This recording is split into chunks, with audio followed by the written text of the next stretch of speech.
Well, folks, welcome back to the show. This is the Upper Tier Podcast, little morning bonus show here for you. The morning after the weekend before Ireland so unlucky in the rugby, in the football, an absolute disgrace. And we will be talking about that tonight. We're going to have a show right after the Gibraltar game where we'll take a look back at the international break basically and where do we go now with Stephen Kenny and stuff like that. But we're on this one here, Misfits boxing. We've got to talk about it. Boxing on the marquee, not so much boxing on the show. Let's start off, and you think about it, like you go back through some of the fights that are there. Astrid Wet defeating Alexia Garcia via majority decision. Both girls going in there, laying leather on each other and stuff like that, building up nicely to it and stuff like that. Ed Matthews on 2 days' notice, defeating Swarms via knockout, round 1 in 30 seconds. Boom! So we thought maybe we're getting a little bit of this and stuff like that, Then you roll up into it and stuff like that, and you get to last before the co-main events, if you like. You've got Slim in there versus Salt Pappy, absolutely knocking lumps out of each other. TKO win for Slim in round 4, 254 for the Misfits middleweight championship. Big win for Slim there. Then we get to the two main events, and this is where things go. And as KSI said, there was a robbery, but the only robbery was those people in that building who paid for tickets and those people sitting at home who pay for the zone. That's the real robbery, KSI, in truth. So we start off Logan Paul versus Dylan Dennis. Big build up to this. Dylan Dennis opening up Logan Paul's face at one of the face-offs with a microphone. And we seen the build-ups and the face-offs and the perspex with the cage and all that kind of stuff. This was real Disney kind of stuff and all in the build-up. Dylan Dennis with a lot to say, but didn't bring a lot on the night. Let's be honest about that. Absolutely made a shit show of himself and of the show. Logan Paul solid in his boxing and stuff like that, trying to do a number in there. Felt like he was going a little bit soft on him, I have to say. If it was my fiance that was being spoken about in that vein, I would be absolutely knocking lumps out of Dylan Dennis.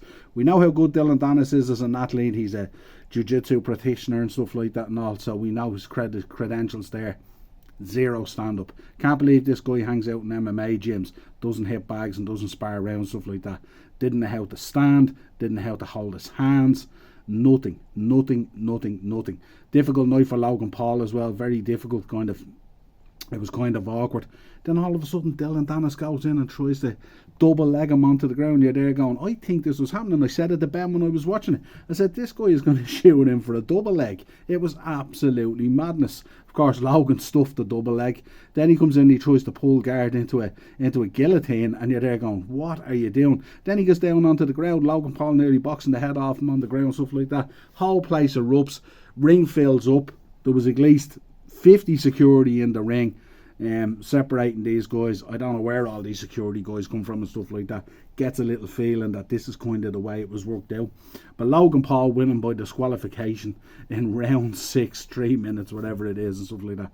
Then you have Logan Paul getting interviewed by Ariel Helwani, and he uses that opportunity to call out Rey Mysterio for a United States title match, probably at Survivor Series or whatever, and you're there going, now, we're quite happy sometimes when there's a bit of this crossover and stuff like that. But this was so out of left field and stuff like that. I don't know where Misfits boxing goes after this. So then we get to the main event. Good Lord. Have you ever seen anything like this? You've got the boys coming out, the Thriller. You've got the American ASI coming out with the Lambo, with the Prime and all that kind of stuff. We were looking for kind of a nice, maybe this might be a boxing match and stuff like that. Tommy certainly was going to make it a boxing match. But this was so difficult. KSI rolling back the years thinking he's Prince Nazim Hamid. Dancing around, waving the arms, shooting in. A lot of grappling, a lot of dirty boxing on the inside and stuff like that. Takes a few digs to the back of the head. Tommy gets a point deducted. Fight goes the distance. And there's all this talk then that KSI was robbed. This was a proper shit show. This was a disaster of a main event. This was one that there was so much talk, so much build-up, and I'm not surprised at all Tommy Fury coming out after it and saying, I'm done with this crap. You need to gain some bit of credibility. This is not the way to get credibility on these crossover shows against these influencers and YouTubers and stuff like that. Tommy, you need to get into boxing. You start boxing boxers, and then we'll see what happens there. And I'm not too sure how that's going to go either, because Tommy at times as well, I hate to say it, but he looks average and stuff like that. And his own brother Shane, I think, was the one who came out and said, I think it was Shane who came out and said, this wasn't good from Tommy either, you know what I mean? At least he called it down the line the way it was and stuff like that. But there's a lot of food for thought there in relation to Tommy Fury and his boxing career and stuff like that. He needs to really think about what he's doing, how he would handle proper boxers. Me thinking he could probably step up and be better if he was in there with a boxer and stuff like that. He has got the boxing credentials there to do it and stuff like that. But fighting these guys and taking these huge paychecks, you have to ask yourself the credibility of this and stuff like that. How are these people taking these huge paychecks? How is it generating that amount of money when you see it time after time after time again? It just becomes farcical. And I don't know what happens with Misfits boxing now, you know. All the talk after the fight and all, KSI talking about how many jabs did he land and all that, and getting up in each other's grill and all, and it's absolute nonsense, you know what I mean? And you look at the build-up and all, and John Fury getting involved and stuff like that and all, it just seems so weird, and it's such a weird time for the sport of boxing at the moment, you know, because on one side you have the boxing matches and the WBC and the IBF and all that kind of stuff going on, and you know, then you have the difficulties at the heavyweight side and all, trying to pin down matches with Tyson and all that kind of stuff, and this promoter, that promoter, this channel, that channel, and it's very, very difficult to draw those lines and get those things tied down.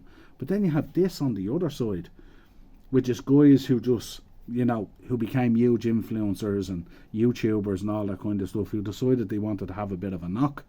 And it's a real strange one at the moment, you know. Like you see Ed Matthews going in there, can take a fight on 2 days notice, boom, goes in, cleans a guy out and stuff like that. So I don't know, where does influencer boxing go from here now? Where does Misfits boxing go from here now? It's a weird one. Dylan Dennis dragged it right down into the drain.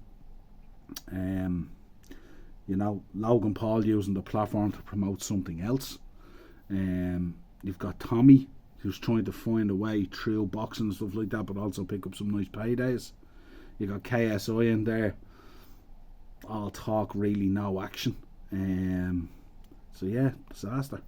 Let us know your thoughts on this. It's a weird one. On one side, it kind of like the build up to these things does be really, really cool. So the build up and the production of it and the promotion of it and all that kind of stuff is really, really cool. But then it just flatters to deceive and it just delivers. So when you look at something like Misfits boxing on the marquee, Misfits, absolutely. Boxing, not so much. Let us know your thoughts in the comments. Misfits boxing, where do you think it goes from here?